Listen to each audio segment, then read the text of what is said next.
Alright guys, what's up? Shenlong coming at you again today. Today we're going to be taking a look at the E-Vic Vtc Mini by Joytech temperature control mod. Okay, here's the box that comes in. Gives you a list of your colors here: black, white, or cyan. Basically kind of blue-green. Alright, here is the back of the box. Okay. Alright. You open up your box, get your mod in here, take that out. If I can grab a hold of this, take this out, get your user manual, take this out, get your charging cable / data connection cable, because this device is firmware upgradable, and of course you get a little warranty card, and on the back of that warranty card is an authenticity scratch validation sticker. Alright, so I'm gonna throw all this stuff back in here.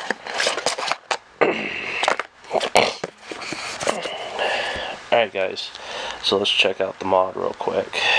Give you a rundown of the features here. Alright, it runs on a single 18650. This is the one I'm using, is the MX Gel. And of course I did get the white one. It does have a spring-loaded 510. If I can show you that here.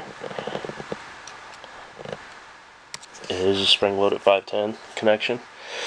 Okay, the measurements are 22.2 millimeters by 38.2 millimeters by 82 millimeters. Alright. It has, you can do temperature control with nickel or titanium in either one of those modes, and it also has a variable wattage mode. It goes up to 60 watts in variable wattage mode. The temperature range on this device is from 200 degrees to 600 degrees Fahrenheit, or 100 degrees to 315 degrees Celsius.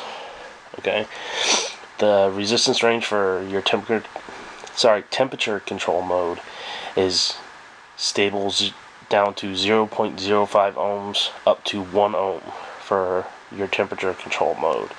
For your regular variable wattage, it is stable all the way down to 0.1 ohms up to 3.5 ohms. Okay, now that is the screen for it. It is a big, nice screen, nice and readable. You have your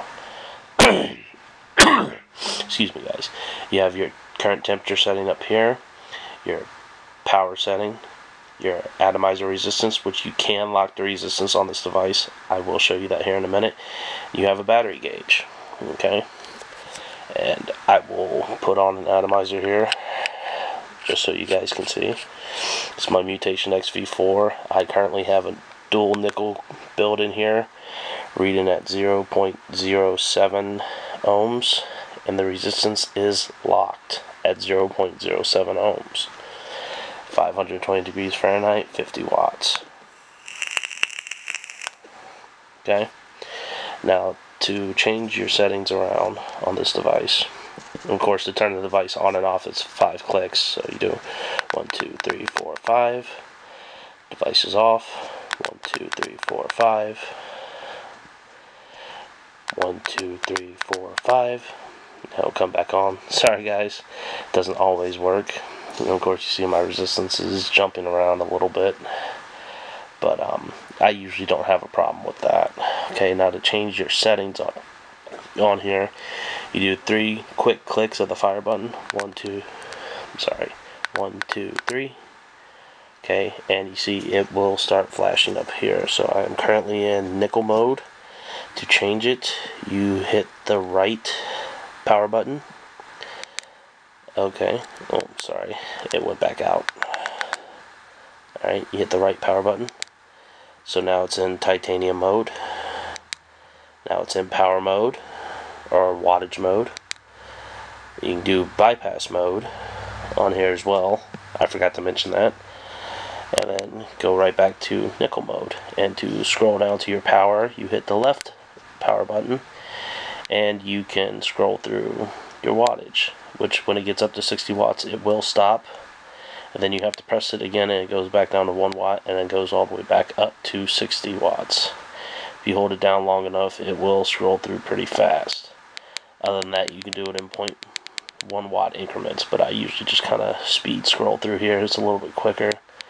The only thing I have found is kind of like that, it will not let you go backwards if you pass where you want to go, so you have to go all the way back around again, which is kind of a pain, but doesn't really bother me that much. Some people might have an issue with it. Me, I really don't care. See if we can get this sucker back up to 50 watts here without passing it up again. Okay, now to lock your atomizer resistance, you simply scroll down here to where your atomizer is flashing, and then you press the right button. See, the little lock symbol has disappeared. To lock it back, you press the right button again. Your resistance is locked. Okay, and down here you have a couple different options down here instead of just a battery gauge. I usually just use the battery gauge. You can go to a current output, how many amps. You can have a choice of a puff counter, 556 current puff limit, or puff counter on here. Time counter, which I guess is how long you've been vaping with the device in general, and then right back to your battery bar. Okay, now let's go back up here to let's go back up here to the temperature, and I will show you this. Okay, so we're 520, go up to 600 degrees Fahrenheit. Then you scroll over into Celsius. 315 goes back to 200 degrees Fahrenheit. You just hold the button down. It will go pretty quickly, as you guys just saw. So put it back where I had it. And of course down here you have your USB charging port for charging your battery, which I don't do. I have a standalone charger that I use for my batteries. But this USB port is also for upgrading the firmware on this device, which I found out there is an upgrade for this device. I just haven't done it yet. I've been playing with it, you know, trying to put it through its paces before I do this review. Okay, one thing I did figure out is when you have the device on, if you press and hold both the left and right power buttons for about 5 seconds, it will say key lock. You can still fire the device, of course, but you cannot adjust any settings. So that's a good way to keep it locked, you know, in case you stick it in your pocket and, you know, something like that happens. To unlock it, you have the screen up, press and hold the same buttons again, it will say key unlock. Okay, and you can also go into stealth mode with this device. Stealth mode, you have the screen up, press and hold the fire button and the left power button at the same time. Stealth on. Okay, and she still fires, but the screen does not light up. Okay, now to get back out of stealth mode, you hold the fire button and the left power button at the same time, and it will say stealth off. Alright, that is a little quick up and closey time with the E-Vic Vtc Mini. Alright guys, I will go up top now and show you how it vapes. Alright guys, that was the up and close time with the E-Vic Vtc Mini.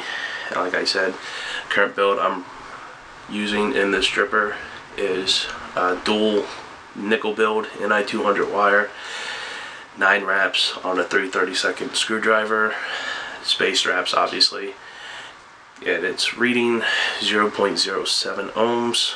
Resistance is locked. Have the power set to 50 watts, 520 degrees Fahrenheit. Let's see what she does.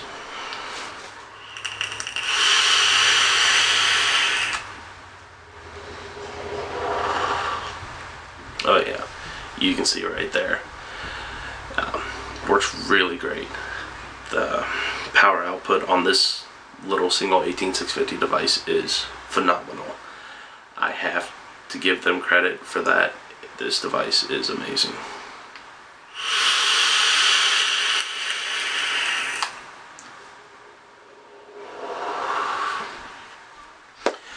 Alright guys, well, that's pretty much going to wrap it up for me. The company that sent this device my way to review is gearbest.com. I will have a link in the description of where you can go to purchase one.